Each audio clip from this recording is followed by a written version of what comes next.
All right, what's going on? Welcome to the live stream. Friday, it's the weekend. Get excited. Things to do. Or not. It's your choice.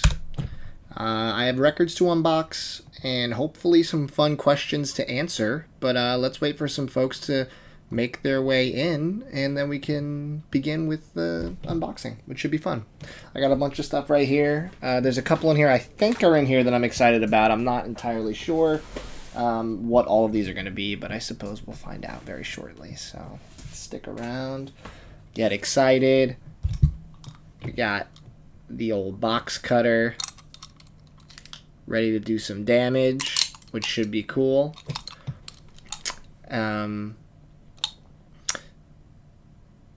Hey, there he is. You waited up for me. I appreciate it.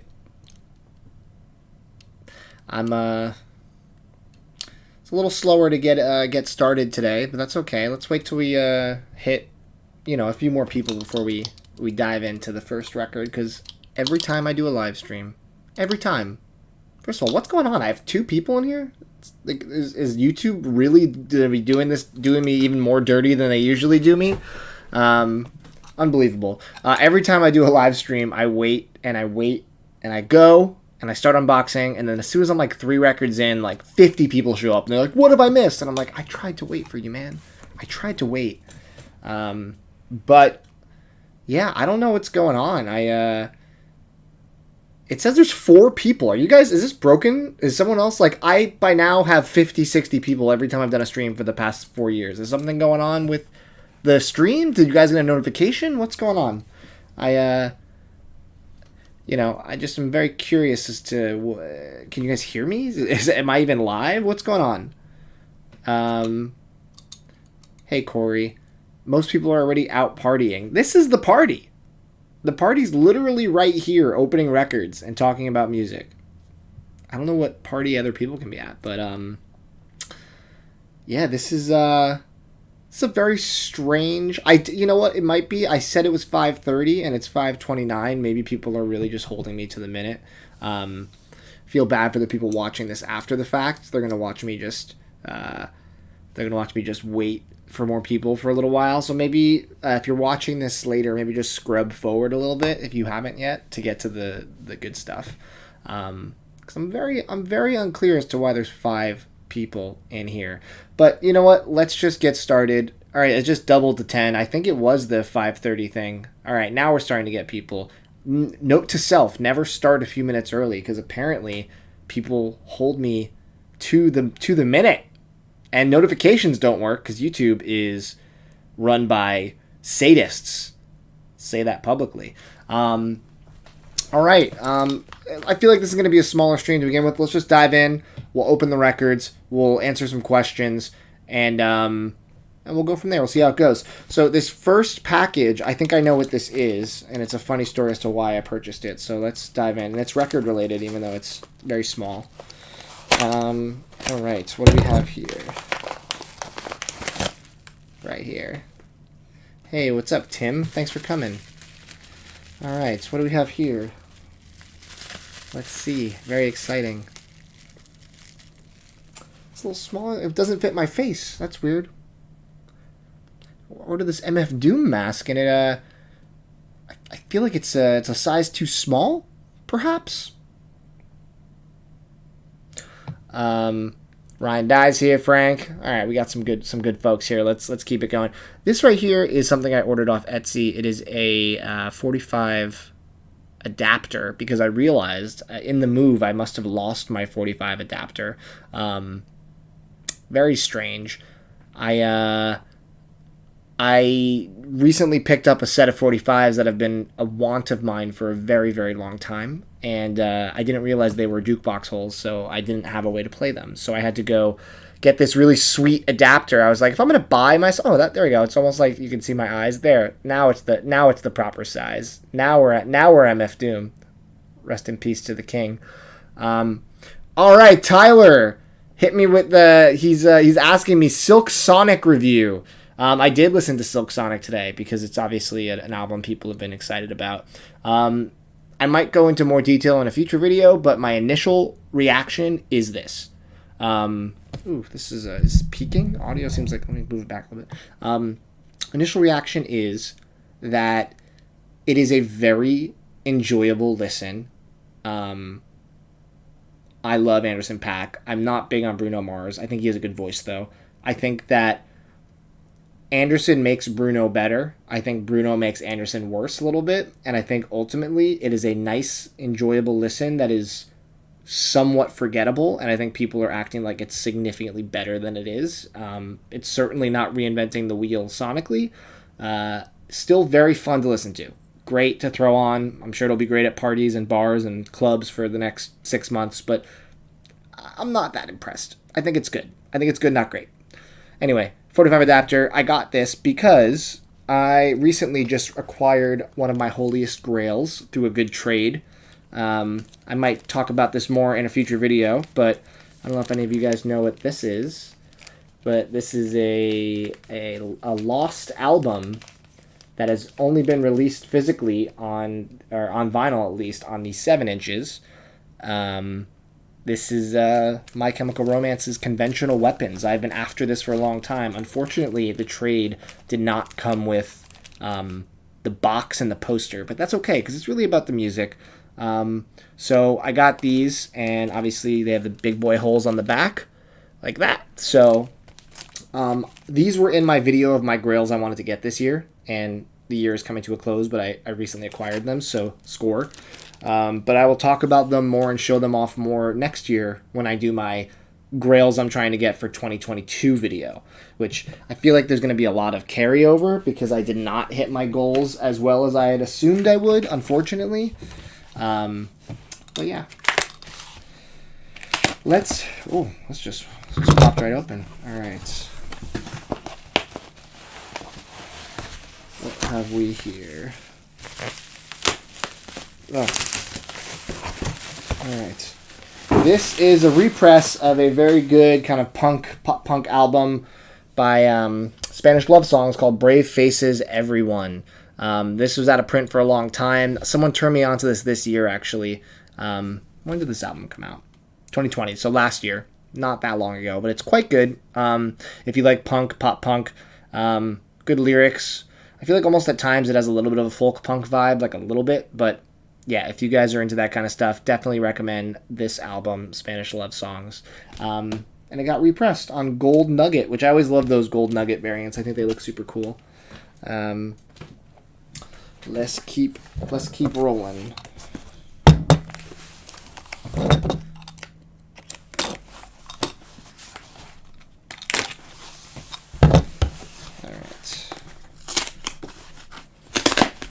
I should check out Marcus D. Oh, you mean the album that I put out on my label? I'm so excited to see them landing. Very, very exciting stuff. People seem to be excited so far, so very cool. What have we here? Oh, yeah. This is something I've actually been really, really excited to get. So this is an album by the band Sixpence None the Richer. It's This Beautiful Mess. So this band is known for their pop single Kiss Me, which was all over the radio when it came out for many, many years. Many, many years. This is the album prior to it, and it's super good. It has, like, it says right here, and I agree, it says it shows influences of bands as diverse as Smashing Pumpkins, Jeff Buckley, The Posies, and Sugar. And it really does. Her voice is phenomenal, and the guitar work is like shoegazy at times.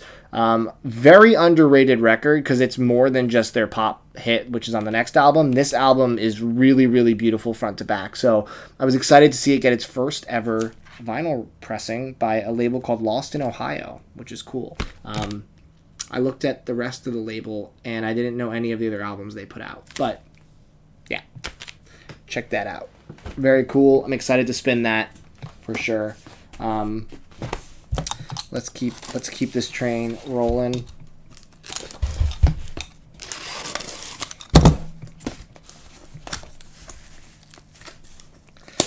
All right, just ripping mailers. Oh man, really testing my strength with some of these. Another fun video game bootleg, folks. Very excited about this. This is Bootleg Grand Theft Auto Vice City. There's been a bunch of Grand Theft Auto boots lately. Very cool. I love this art. And let's take a look at... so this is basically the soundtrack, right? So from Wave 103, which is one of the best radio stations there. So it's a lot of classic songs. Obviously, you got Flock of Seagulls. You got some Blondie. Frankie Goes to Hollywood. Psychedelic Furs. Gary Newman. Tears for Fears. Corey Hart. Just very nostalgic. When I used to play this game back when it came out, I definitely was not a huge fan of 80s music. It wasn't something I listened to quite a bit, and I think this game helped kind of unlock how fun and, you know, wonderful 80s music can be. So it is actually a picture disc, which is super cool and really, really well done. I don't remember if it's a lathe cut. I think it might be, but again, this is more of a novelty than anything else. As a big Grand Theft Auto fan since I was a child, I had to grab it when I was given the opportunity. Sometimes you're in these Facebook groups that are pretty cool, and you get this opportunity to jump in on fun things, and if you don't, then you never get the chance again because they sell out. Radio Los Santos owns Vice City. I agree. I have the Radio Los Santos one as well. Whoa! I don't know who this guy is, but he needs to leave. Wow. Whatever he said is really bad. His username is really bad and unacceptable. Good lord. Okay, let's keep going. I don't know how to open this box. This is like a very... Oh, maybe I'm just doing it from the bottom. Probably smart to do it from the top, Matt. I know what this one is. Oh. I know what this one is.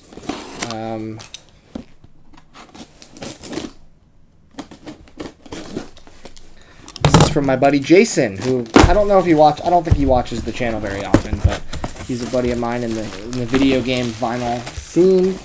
This is not a bootleg. This is an official release by Square Enix of one of my favorite game soundtracks of all time. This is the soundtrack to Nier Replicant. It's 4 discs, I believe. I think 4 discs, yeah. Really hefty box set. If you guys don't know the Nier games, they're from... the Yoko Taro is the guy who created them, and he's absolutely brilliant. They're some of the best narratives, storytelling I've ever seen in games. They subvert expectations. They are heavily emotional. The gameplay is very fun, and the Nier soundtracks for both Automata and Replicant are just stunning pieces of music.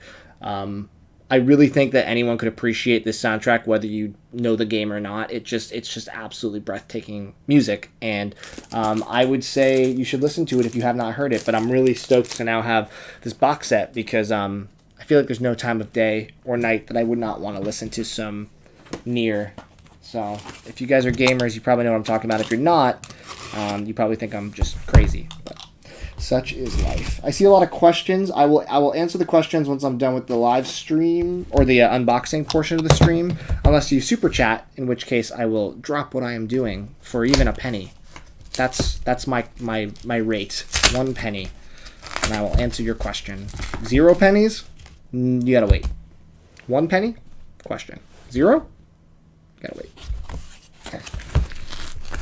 They're really making me do a lot of these, like having to rip this. Really just like with the stickiness, it's not ideal. Okay, all right. What have we here?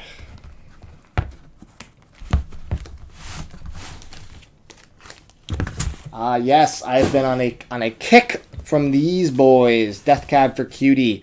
This is their album Something About Airplanes, which is one of their early releases. Amazing album. I think that this band does not miss. Pretty much everything they've put out, with the exception of maybe 2 of their more recent albums, are fantastic. I thought Steven, I thought I kicked that guy. There was a guy who came in here with a really offensive name, but I thought I kicked him. Hopefully he's gone. I don't know how else to get rid of him. I removed and kicked him. But anyway, this is the first This is one of the early pressings of it, and I actually was waiting to track down the colored variant. So let's see, it looks pretty clean, which is good. It's the blue marble, which matches the cover perfectly.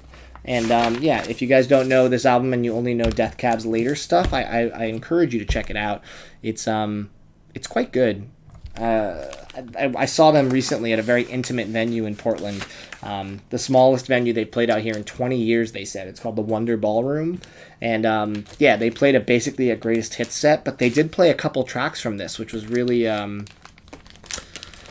how do I get rid of this guy then if he's on?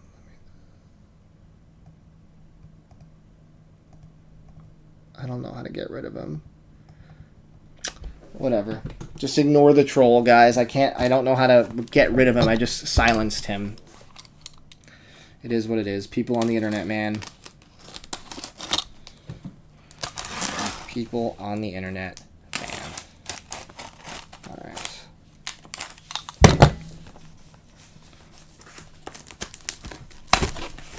So, this is actually funny right here. People ask me, every single live stream, I would say, for the past few years, people have asked me, "Hey Matt, what's your guilty pleasure album? What's an album that like you're embarrassed to own? But whatever." And I never have an answer because my answer is usually I love all the music I have. I'm not really embarrassed about any of it. This one I might be a little embarrassed about, and I'll stand by it as a really nostalgic and fun record. But I will acknowledge that it's a little cheesy. Anyway, let me just show you guys. I've been tracking this down for a while. This is Simple Plan's No Hats, No Helmets. Oh, no pads, no helmets, just balls. This is their big debut record with all of their hits on here. I mean, this is just like, we got I Do Anything, I'm Just a Kid, Addicted, Perfect. It's like a hit machine, and this album was a favorite of mine growing up, and I listened to it maybe like 6 months ago, and it still holds up.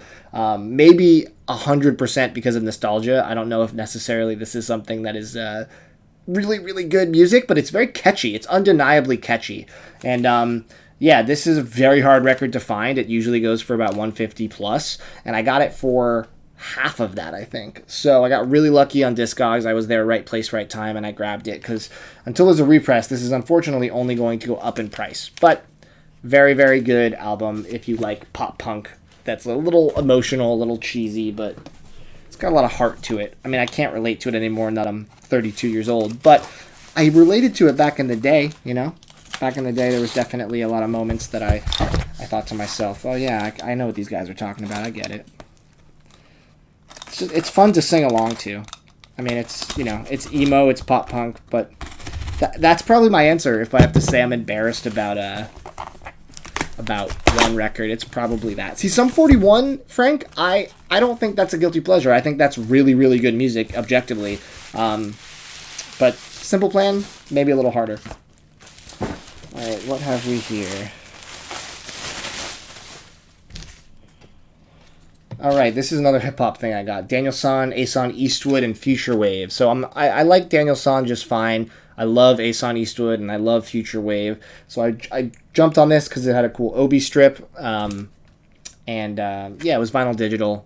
Again, there's so much underground hip-hop these days, and all of it is good. Very little of it is great. I would say all of it is good, and it's tough to differentiate the stuff that's just good to fantastic. But I think that these guys, I think this is a good combination. I listened to a few of the tracks, and I was like, yeah, I'm going to grab it. Because here's the thing. Now that I have the store coming, like, if I ever, like, think an album was an impulse buy, I can always put it in the hip-hop section. So it's like, I'd rather take a chance on an album being something that I really want than, yeah. You know what I mean? You know what I'm saying. You know what I'm saying. All right, I think this is the last one I'm opening, but I'm going to do questions after this for sure. Oh, here we go. This is super rad. My boys and girls and folks at Needle Juice Records love this label.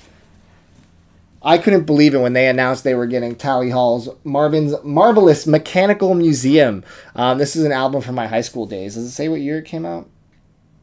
Just says 2021. I don't remember, but it came out a long time ago. It is so fun, so poppy, so witty. And I don't think it had ever been on vinyl. If it was on vinyl, I feel like it was a very limited run, but I think this is the first ever pressing.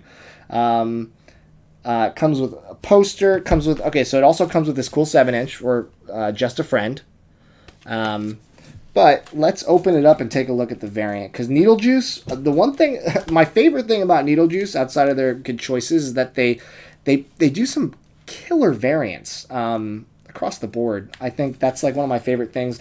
I love to do variants as well for my records, as you guys know. But I appreciate a label that puts a lot of thought into their variants. So, oh, he's here. What's up, Jace? It was on vinyl on Atlantic, but correct me if I'm wrong, extremely hard to find. Very out of print, very desirable.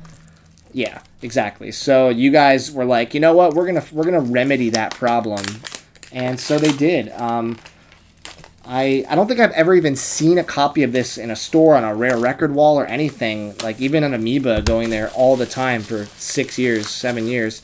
So very excited that this finally got pressing it deserved. All the ties on the cover, which I love. Oh man, look at that gatefold. Look how much is going on there. You could spend an afternoon just going through this gatefold and just experiencing what they have here. But let's look at the disc. This is cool. So, first of all, that's beautiful. But if I'm correct, it looks like they're matching the ties. Yeah, we got the green, the blue, the red, the yellow. That's very smart. Very intelligent choice, Needle Juice. I love this. So, black and white is not a very exciting color scheme to work with necessarily. Funny enough, though, on the TMR record I'm announcing on Wednesday, we are working with blacks, whites, and grays, and I think it's going to present a really nice variant for what we're working with. But in general, it can be a little limiting to not have color, but I love that they're utilizing the color of the ties as the only colorful thing outside of the nameplates. So very, very cool. If you guys haven't ordered it, I'm sure they have copies still available. Talk to my man Jace. He's here right now. He's in the Facebook group. He could probably hook you up if they're sold out. I'm not sure. But yeah, really excited about this. This is a very nostalgic album, so shout out to them. All right, let's do now. As soon as we end we're not ending the live stream, but we're ending the unboxing portion, and now there's 75 people. Where were you guys 20 minutes ago? What's going on? But now I'm going to answer questions about music and or the record store. So hit me with your questions. I'm going to hold the MF Doom 45 adapter perfectly over my face the whole time, like that. I'm not going to do that. Who's better, Young Boy or Playboy Cardi? I'm not a huge trap guy, so I'm gonna plead the fifth on that one. Thoughts on Taylor Red or Silk Sonic? I gave my thoughts on Silk Sonic earlier, so you have to rewatch this after when I post it live. Taylor Red, I'm waiting for my red Target copy to get here. If you guys saw my Taylor Swift ranking video, which very few people did because YouTube decided to just kick it right in the balls and ruin it so it never has a chance of growing. It's the worst performing video on my channel, and I spent hours on it. But anyway, I'm not going to complain more. I love Red. It's one of my favorite Taylor albums, so I'm excited there's a remake. Tyler with the super chat. You know it's early, but favorite Christmas movie and soundtrack? Wow. I don't know if I have a favorite soundtrack. Maybe Nightmare Before Christmas. Does that count as a Christmas movie, even though it's kind of like a Halloween movie? That's probably my go-to answer for soundtrack. For movie, I just love Jingle All the Way. I feel like ever since I was a kid, Jingle All the Way is just like, it speaks to me.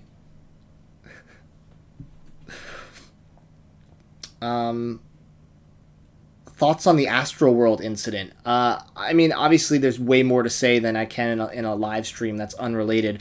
I did if you guys follow me on TikTok, I did a TikTok where I referenced a girl's Instagram post where she was there and she wrote out her account of the situation, and it's truly one of the most horrifying things I've ever read. The way she wrote it was so well written, but just terrifying that she went through that. I think it's an absolute tragedy. Obviously, I mean, to not think that, you have to be a little bit of a sociopath.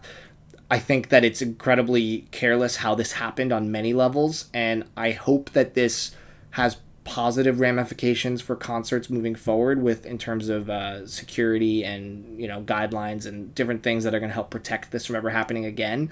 I think it's a lesson that should not have had to be learned, and I feel absolutely terrible that some people went to a concert to enjoy music and they lost their lives. And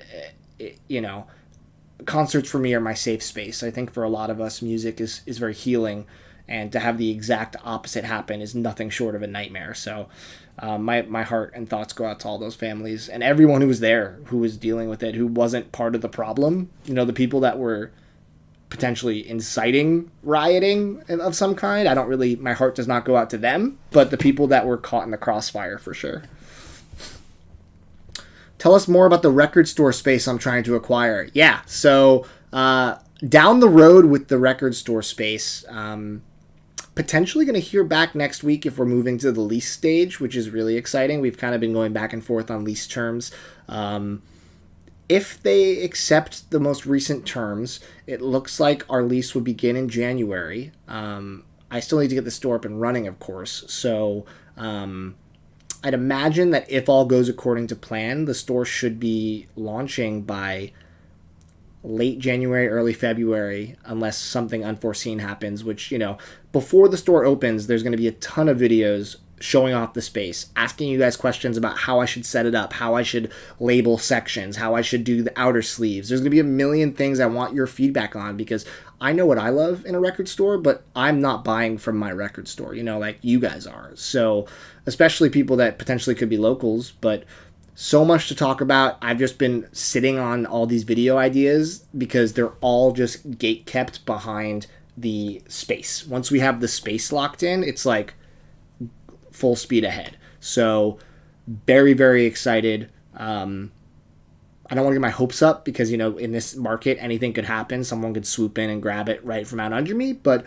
we've been back and forth enough where, knock on wood, I don't know if there's wood in this. There's no wood near me. Just imagine there's wood. Hopefully we get it. It's been a long time coming. A lot of back and forth. A lot. Am I opening my own store or partnering?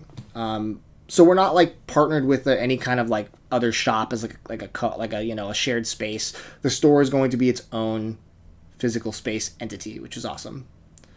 The biggest challenge I've faced so far with the store, I would say honestly finding the right location, because finding a location that, foot traffic is important, of course, but the fact that I do have an online community to also sell to, I'm talking about not just Discogs and eBay, but also the Too Many Records community that I've spent 7 years building.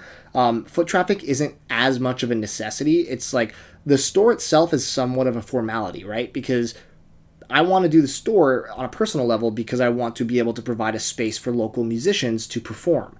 And I want to then potentially take those artists and press them to vinyl if I think they're amazing and they blow me away. So there's elements of that. Also, just being a record store owner has been a dream of mine, and I think I would run a really tight ship that's really good. So the challenge is finding a space that's affordable, the right size, has a good the layout's incredibly important. I've seen places that are huge, but the layout makes no sense for a record store, even though the price is right. So it's been a little bit of a back and forth. MF Doom 45 adapter, is this real? It is real, but I think it's 3D printed. It's fan made. I got it on Etsy. I just needed a quick solution to play some Holy Grail 7 inches.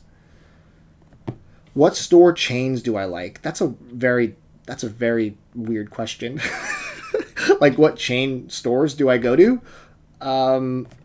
You might need to clarify that for me.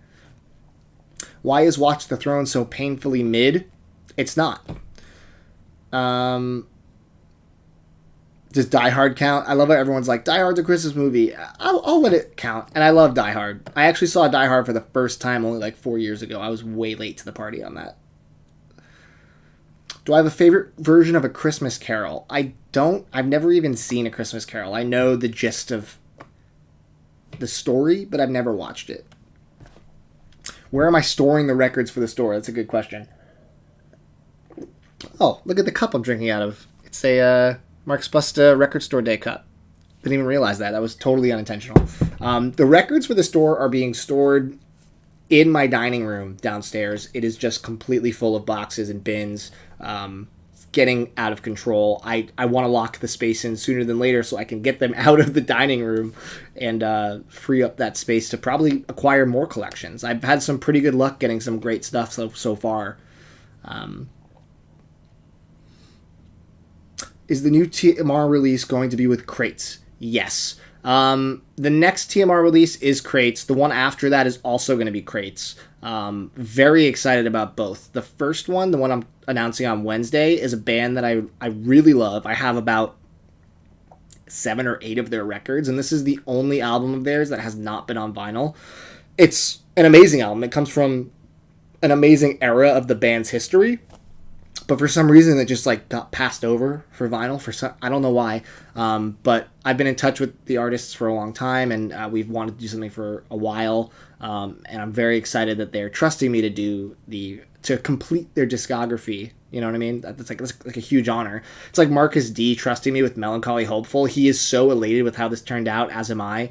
But it's just like I really have to like pitch myself. I'm like, I'm just a guy who loves music and I love records, and here's what I've done. Do you want to work with me? And some of these artists are like, I believe in you, and that means a lot to me.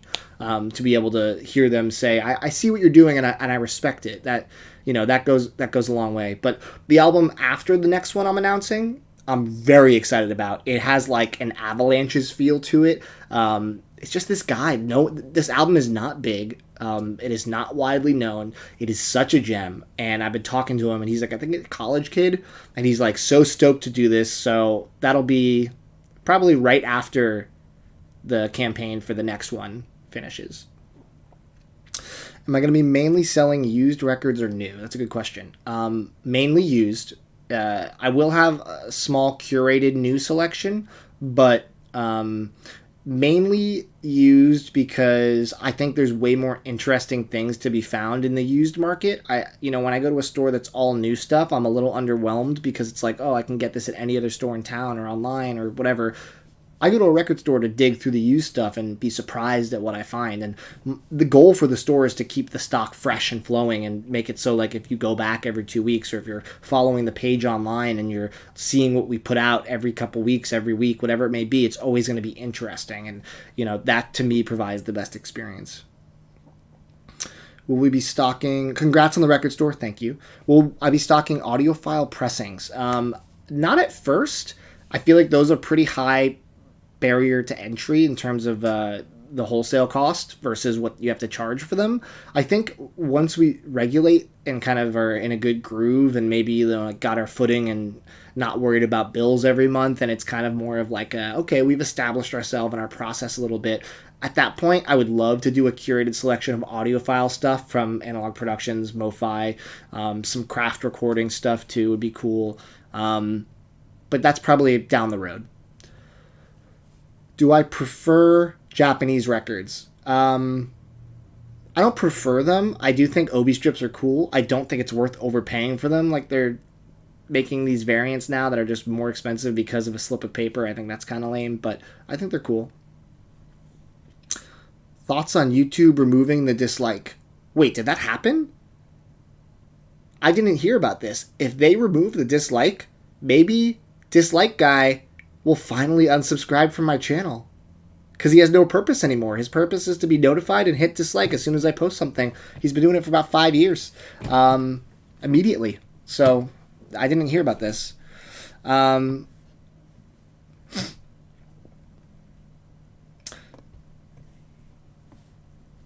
What chain stores do I buy records from? Okay.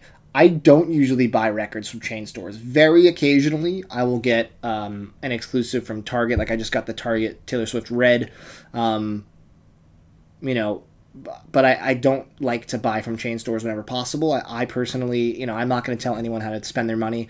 I got accused of that once, which actually goes to Janosch's question. He asks if I remove videos from my channel, and very, very occasionally I've removed a couple videos. Some of it I just thought the video wasn't that good, so I'll unlist it. The Walmart one in particular, I feel like my point was not properly taken. I wasn't telling people don't spend your money at Walmart, spend it at local. I was just saying, think about, I don't even want to get into it because I just got dragged and no one understood what I was trying to say. And other creators in the vinyl community were making videos basically talking about putting words in my mouth and making me look stupid. And I was like, this is ridiculous. So I just unlisted the video. It wasn't even worth it. If you guys watched my channel for years and you thought that I was telling you how to spend your money versus just trying to support local stores with my rhetoric, it was a bad time. So I removed it, but I usually keep almost all my videos up.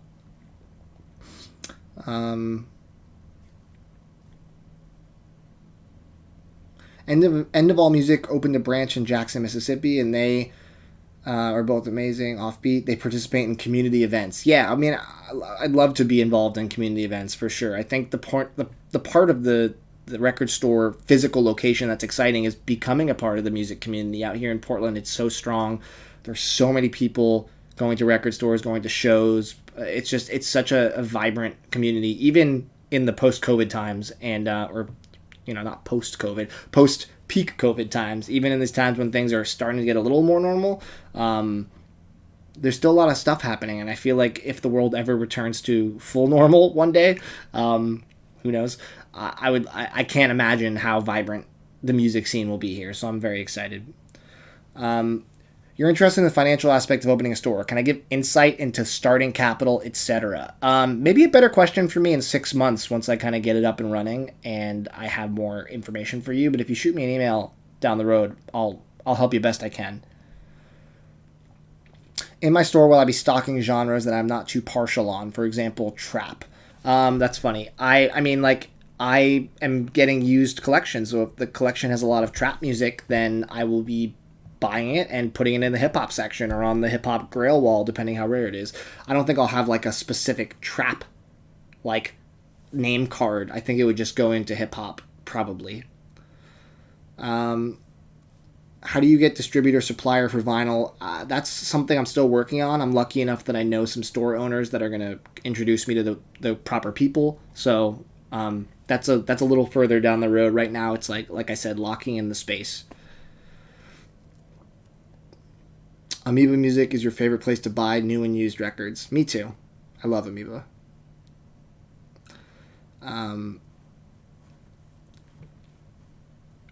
Do I have outer sleeves on my box sets? I don't have any outer sleeves on my box sets, and it's only because I just don't know where to get them. I haven't looked into it too much. I'm not super worried about boxes getting a little dusty, a little corner wear.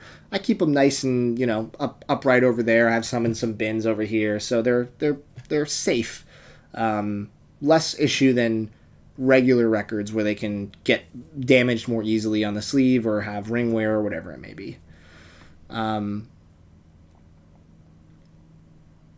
What is one request I have from future customers when I open my new store? Do's and don'ts.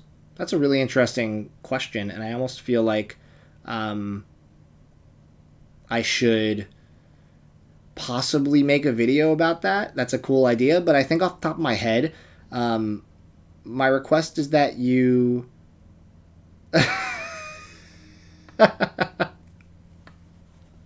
Sorry, that's my girlfriend. Julia asks what I want for dinner. You know what I want for dinner.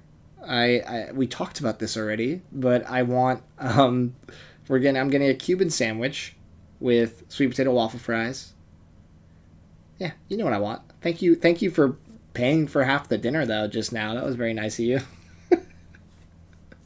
Let me go back. Hold on. What was the question? Okay, the request from future customers, do's and don'ts. The don'ts is don't just misfile stuff. I hate that. When I go to a store, I always try to file back in the right area, or I'll have a bin of... Hey, Frank!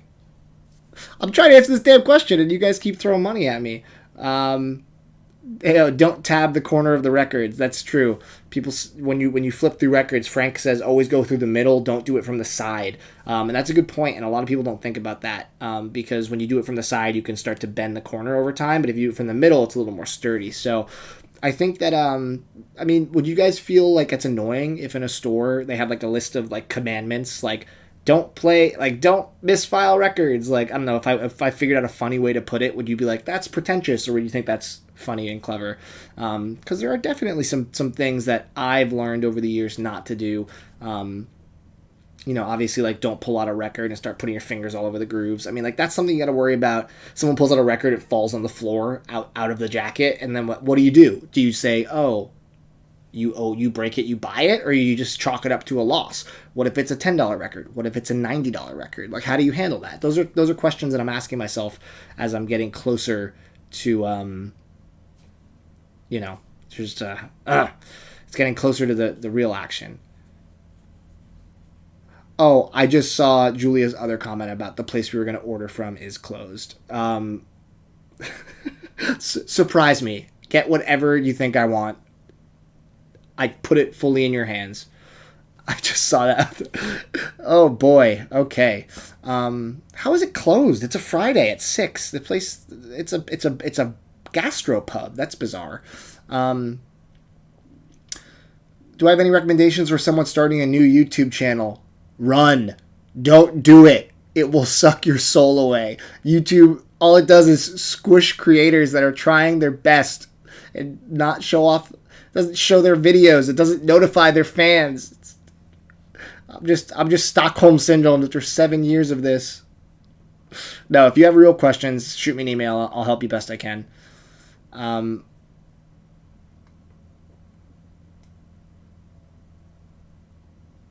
Favorite Sufjan record I own? I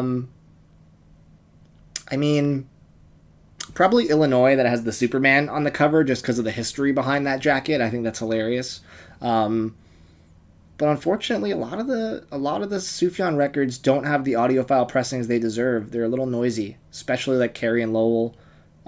Age of Odds is a little noisy. So yeah, bummer.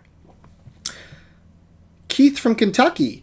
You love to watch me and you hope to shop with me on my online store if I have one. Yes, a big portion of the store is going to be selling awesome stuff online. And I'm not talking about like getting the latest pre-order of a new artist. I'm going to be putting out videos and pictures of cool stuff that's coming to the store. And Oregon locals get first crack. But after about a week, I'll do mail order anywhere in the world. If there's something that you want, make sure you're following me on YouTube, Instagram, TikTok. I'll be posting all kinds of cool stuff. Do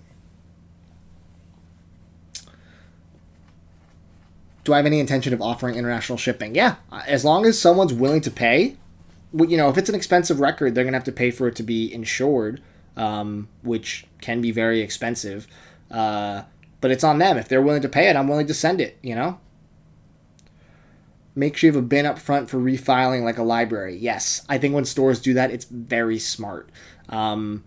I think that as long as you make people aware of the refile bin and it's obvious, like put your records back here, like put like 2 like hands coming down to show where it is. I think that that's important because I would be much happier refiling at the end of a day back in the bins than having to find something later and be like, oh, what is this doing here? High Fidelity. What's my favorite record someone has gifted to me in the past?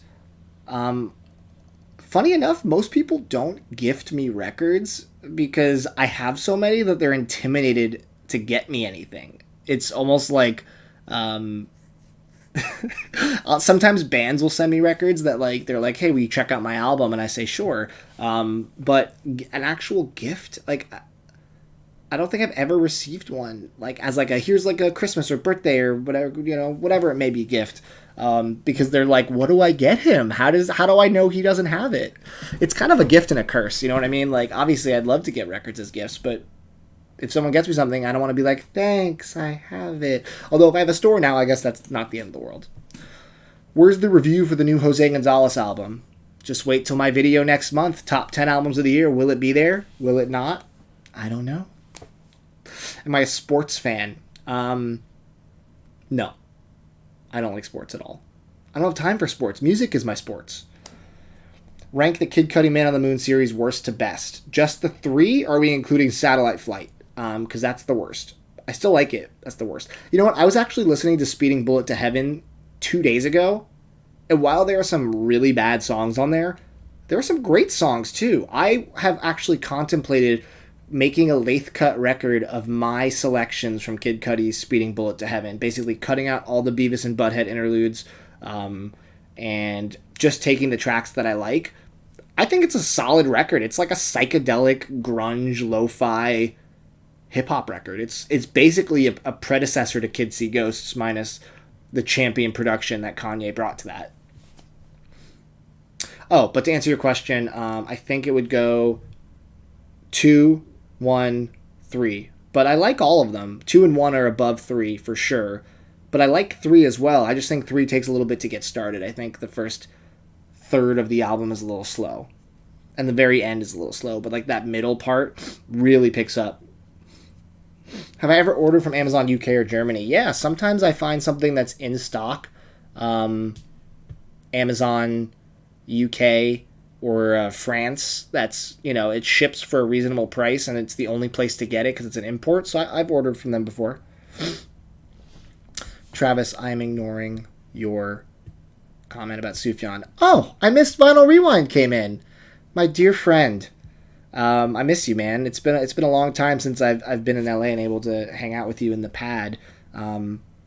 Next time I'm in LA, let's do a video. Let's either go to the pad or let's go somewhere and go do some record stuff, or just come up here to Portland. I would love to hang out. If you guys haven't seen the video that, well, I've done videos on Vinyl Rewind's channel, but he's done some on mine. I think he's in 2 videos, but there's one where we're sitting in my old room going through records that like are important to us historically, and that video is super underrated. The fact that that has like less than 15,000 views after all these years is wild to me, because Vinyl Rewind's like, king of the vinyl community. I mean, his channel, like, huge. So I'm surprised more people aren't into that. If you haven't watched that video, I think it's called The Records That Made Me. Very cool. Tyler, thank you for the super chat. Best decade of music. Honestly, this is a question that I've talked about with so many people, and I think that my knee-jerk reaction is 90s. And I know that sounds crazy, but 90s rap is fantastic. You got lots of good power pop. You got Third Eye Blind, self-titled. You got all the good Pearl Jam stuff. You got good Alice in Chains. You got Soundgarden. Lots of great pop music. Like, the 90s is extremely underrated, I think. Will I have rap of a... Oh, I missed some. No. My favorite sleeves to display gatefolds. I don't display gatefolds in a sleeve. I feel like if you want to show the gatefold, you got to take it out. Will we see Vaporwave records in the store? Absolutely. I will pledge that the Too Many Record store will have the best Vaporwave selection in all of Portland. Final Form has a pretty good section too, but I think we're going to be the best. Will I have rap available? Obviously. That's like one of my favorite genres, of course. Vegeta or Goku? That's a great question. Ultimately, I think that Vegeta's a more interesting character, but Goku is my favorite moments from the series, so the answer is Gohan. But young Gohan. Teen Gohan, not adult Gohan. Guilty pleasure albums. Were you here before when I ranted about this? Because I'm not going to answer it again. Okay, I'll show it, though. Guilty pleasure albums. Because I almost had you. Yeah, Simple Plan. Guilty pleasure album. Rare album. $150 album. Crazy. Thoughts of Pop Smoke. I never got into his music. It's sad that he passed away. That's pretty much the extent of my knowledge of Pop Smoke. I think that his interlude that is on Donda is the worst part of the album, but such is life. Love the channel, man. Thank you. Thanks, Glenn. Ever heard of German singer Nena? Is that the 99 Luftballons girl? Or am I mixing that up with something else? Did I hear about Donda Deluxe? I've heard about it. I watched like all 3+ hours of the Kanye interview with Drink Champs. We'll see if he ever actually drops Donda Deluxe. I don't know. Am I liking my gray hairs? Yes. I think that I'm going to be a silver fox real soon. If not already, all the stress in trying to get a record store up and running and moving across the country twice in 2 years, plus a global pandemic, I'm definitely graying real fast. But you know what? I think I wear it well. Album of the year so far. I can't tell you that. That's what the video is for next month. Did I talk about the Nirvana debacle? Honestly, someone referenced it before, and I've been so busy, I don't even know what it is. Have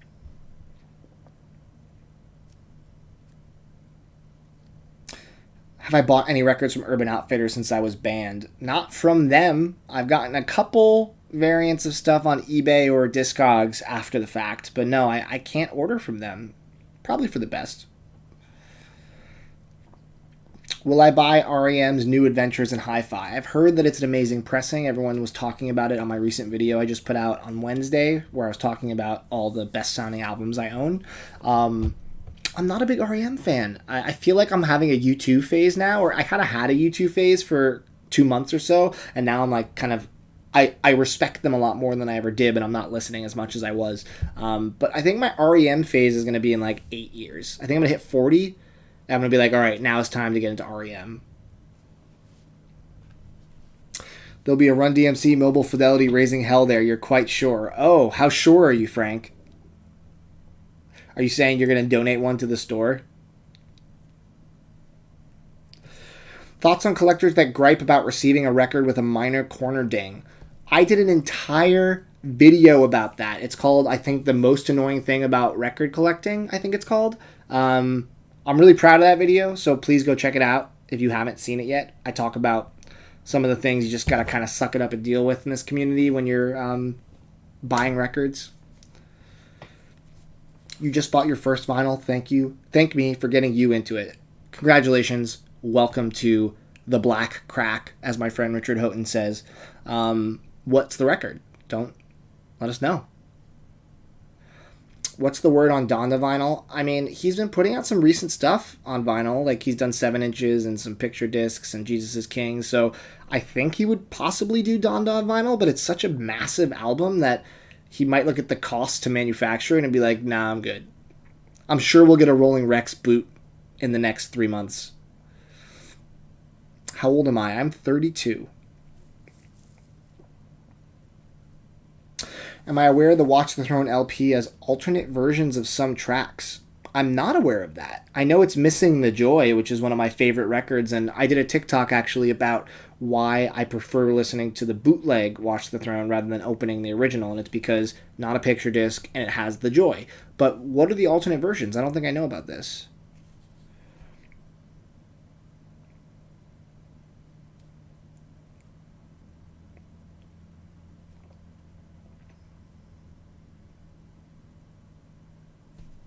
$100. All right, guys, so we just announced the first record that'll be at the store. Frank says there will be a Mobile Fidelity Sound Labs, Run DMC, Raising Hell.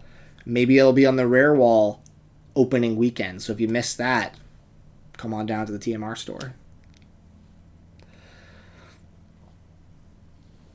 For now on your videos, you're going to comment re-listen to If You're Reading This, It's Too Late by Drake. Until I re-listen to it and admit that it's great.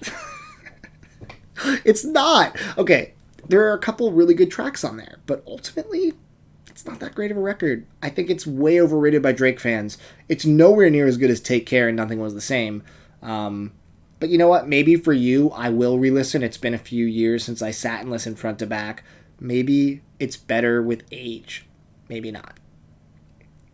I think Drake's just become a strange person these days. His albums are so miss and hit, emphasis on miss, and I don't know. He's a little sketchy, but I still love those early albums.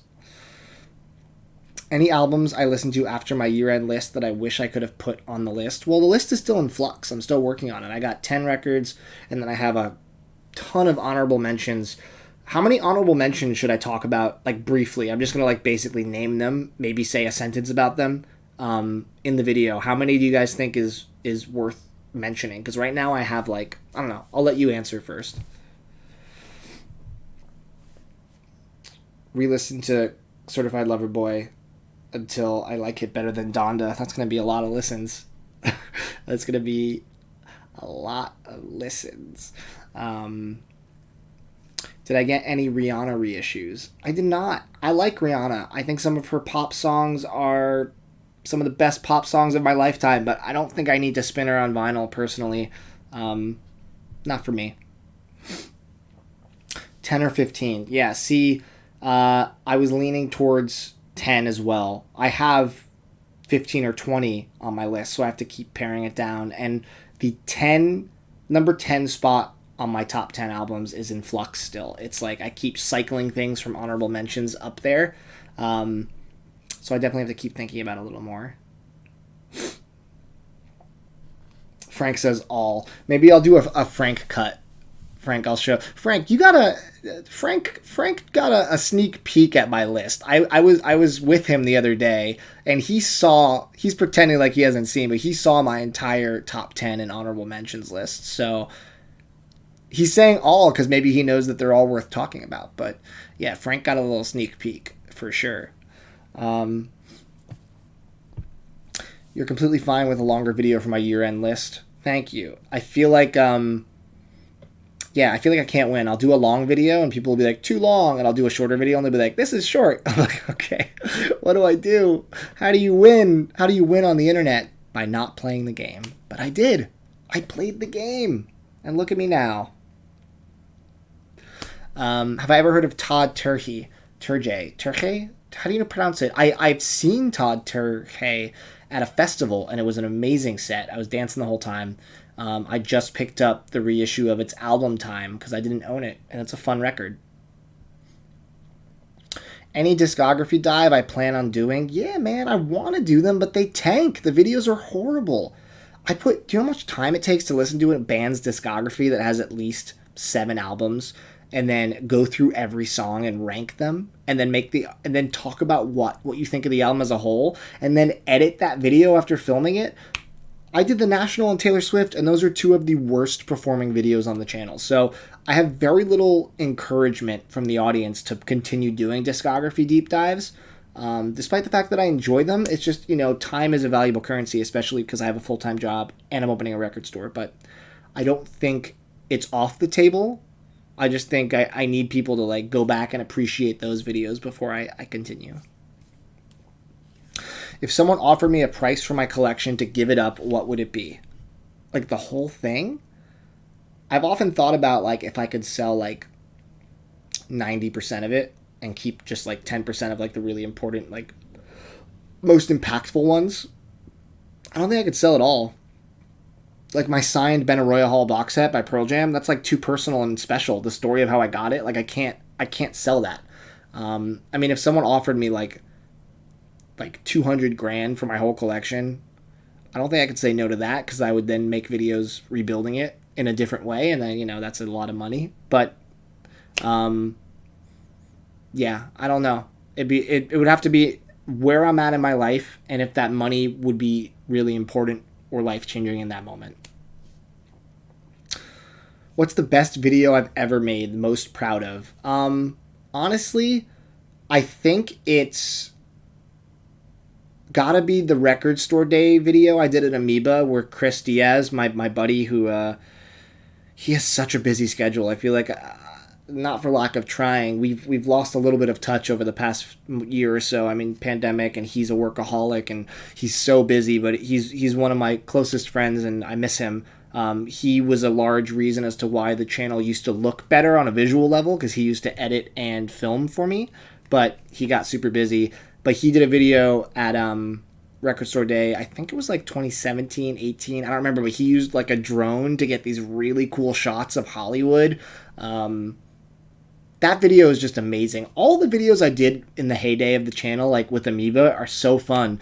The video where I go into the back room and interview Pete Majors, who's the main vinyl buyer and pricer. Yeah, those are some of my favorites. I also really love the video where I crate dig with the lead singer of May. That video did not do as well as I had hoped it would, but I love that video. I think it's really cool. I think it's cool that we met that day and we hit it off so well, and we have a very similar taste in music, which was very charming to see. And he's also one of my favorite vocalists, and May's Everglow is one of my top albums of all time. So that was fun.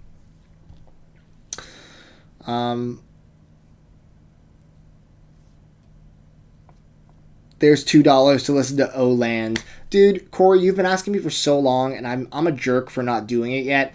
Can you literally, I've probably asked you to do this before, but can you email me like to Too Many Records Music at Gmail and say, listen to Oland? I will do it if you email me. I will actually listen to it. Todd Turkey. That makes sense. All right. It's we're hitting that hour mark, so I got to go see if dinner was ordered or not. But we'll do a couple more questions, then I'll take off. What company did I use to make the custom pressing of the live album? Tangible Formats. They do great work. Different beats on New Day, and that's my beep. Interesting. I haven't heard about that. Is it really that noticeable? I mean, you say it's not that noticeable, but now you've piqued my interest to go listen.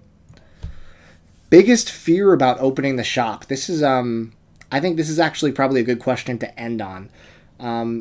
My big fear is that, and this is me being real, you know, I'm really taking a chance here opening retail during crazy times like this. My big fear is that I open this shop and I build it out exactly how I want it, and I'm super proud of it, and the community that I built online does not support it the way I thought they would. You know, I'm really banking on you guys and the people in the TMR Facebook group and the subscribers to help buy cool stuff from the store that I work hard to source, to help pay the bills and keep the lights on and keep the dream alive of owning a record store. And, you know, over the past year or two, it's been hard times for a lot of people, and I've noticed a lot of the people that used to be around all the time and supporting me have kind of faded into the shadows a little bit, and there's new people discovering the channel every day, which is really beautiful, and I love that.